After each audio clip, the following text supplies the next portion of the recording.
হবে। আকাশবাণী আগরতলা, স্থানীয় সংবাদ পড়ছি মনীষা কর্মকার। মুখ্যমন্ত্রী অধ্যাপক ডাক্তার মানিক সাহা বলেছেন, রাজ্যে ত্রিস্তর পঞ্চায়েত ব্যবস্থাকে আরও উন্নত করার লক্ষ্যে পঞ্চায়েতের জনপ্রতিনিধি সহ কর্মচারীদের দক্ষতা বৃদ্ধির উদ্যোগ নেওয়া হয়েছে। গতকাল অরুন্ধতিনগর স্টেট পঞ্চায়েতের রিসোর্স সেন্টারের গ্রাম সরোজ ভবনে পঞ্চায়েতি রাজ দিবস উদযাপন উপলক্ষে আয়োজিত রাজ্যভিত্তিক অনুষ্ঠানের উদ্বোধন করে তিনি একথা বলেন। বাস্তবসম্মত এবং বৈজ্ঞানিক উপায়ে পরিকল্পনা গ্রহণ এবং স্থায়ী সম্পদ তৈরির মাধ্যমে পঞ্চায়েতকে সাজিয়ে তোলার জন্য মুখ্যমন্ত্রী জনপ্রতিনিধি সহ সংশ্লিষ্ট সবাইকে গুরুত্বপূর্ণ ভূমিকা নেওয়ার আহ্বান জানান। এর জন্য সুনির্দিষ্ট রোডম্যাপ তৈরি এবং সমন্বয় বজায় রেখে কাজ করার উপর তিনি গুরুত্ব আরোপ করেন। অনুষ্ঠানে ইন্ডিয়ান ইনস্টিটিউট অফ ম্যানেজমেন্ট শিলংয়ের সঙ্গে পঞ্চায়েত দপ্তরের প্রশিক্ষণ বিষয়ক একটি মৌ স্বাক্ষরিত হয়। অনুষ্ঠানে বিভিন্ন ক্ষেত্রে উল্লেখযোগ্য কাজের স্বীকৃতিতে পুরস্কার দেওয়া হয়। আজ নিট ইউজি পরীক্ষা অনুষ্ঠিত হবে। এবছর রাজ্যে নিট ইউজি পরীক্ষার্থীর সংখ্যা 4,892 জন। রাজ্যে মোট 11টি পরীক্ষা কেন্দ্রে পরীক্ষা গ্রহণ করা হবে। এর মধ্যে পশ্চিম ত্রিপুরা জেলায় 10টি এবং একটি পরীক্ষা কেন্দ্র রয়েছে ধলাই জেলায়। পরীক্ষা শান্তিপূর্ণভাবে সম্পন্ন করার জন্য আরক্ষা দপ্তরের পক্ষ থেকে পর্যাপ্ত নিরাপত্তা ব্যবস্থা গ্রহণ করা হয়েছে। রাষ্ট্রপতি দ্রৌপদী মুর্মু গতকাল রাতে অ্যাঙ্গোলার রাষ্ট্রপতি জোয়াল ম্যানুয়েল গঞ্জালভেস লাওয়েনকারের সাথে নয়াদিল্লিতে রাষ্ট্রপতি ভবনে এক সাক্ষাৎকারে মিলিত হন। বার্তায় তিনি জানান, আফ্রিকান ইউনিয়নের দায়িত্ব গ্রহণের জন্য অ্যাঙ্গোলার রাষ্ট্রপতিকে শ্রীমতী মুর্মু অভিনন্দন জানিয়েছেন। গত 4 দশকে দুদেশের রাষ্ট্রপ্রধানের এই প্রথম সাক্ষাৎকার উভয় দেশের মধ্যে নতুন অধ্যায়ের সূচনা হবে বলে আশা করা হয়। পশ্চিম জেলার জেলাশাসক ডাক্তার বিশাল কুমার গতকাল এক বিজ্ঞপ্তিতে জানিয়েছেন, এখন থেকে মহকুমা শাসকের অনুমতি ছাড়া ইটভাটার জন্য জমি খনন করা যাবে না। এই নির্দেশ অমান্য করলে অভিযুক্তের বিরুদ্ধে আইন অনুযায়ী ব্যবস্থা নেওয়া হবে। জেলা শাসক আরও জানান, কর্তৃপক্ষের অনুমতি ছাড়া মাটির উত্তোলনের ফলে বিপুল পরিমাণে কৃষিজমি নষ্ট হচ্ছে। এবারে ওয়েস্ট 2025-এর খবর।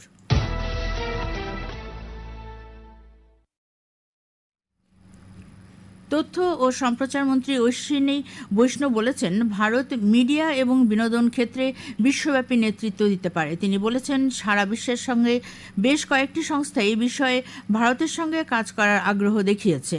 গতকাল মুম্বাইয়ে ওয়েবসের শীর্ষ সম্মেলনে গুগল, মেটা এবং মাইক্রোসফট সহ 7টি বিশ্বব্যাপী সংস্থা ইন্ডিয়ান ইনস্টিটিউট অফ ক্রিয়েটিভ টেকনোলজির সঙ্গে সমঝোতা স্মারক স্বাক্ষর করেছে। এর আওতায় 400 কোটি টাকা ব্যয়ে মুম্বাইতে আইআইসিটি স্থাপন করা হবে।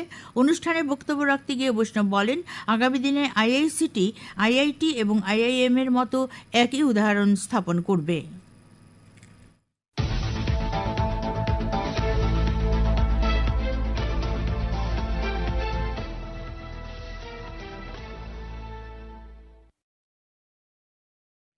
আগরতলার সুপারি বাগানস্থিত দশরথদেব স্মৃতি ভবনে গতকাল বিজেপির জনজাতি মোর্চা ত্রিপুরা প্রদেশের উদ্যোগে ওয়াকফ সংশোধনী জনজাগরণ অভিযান কর্মসূচির আয়োজন করা হয়।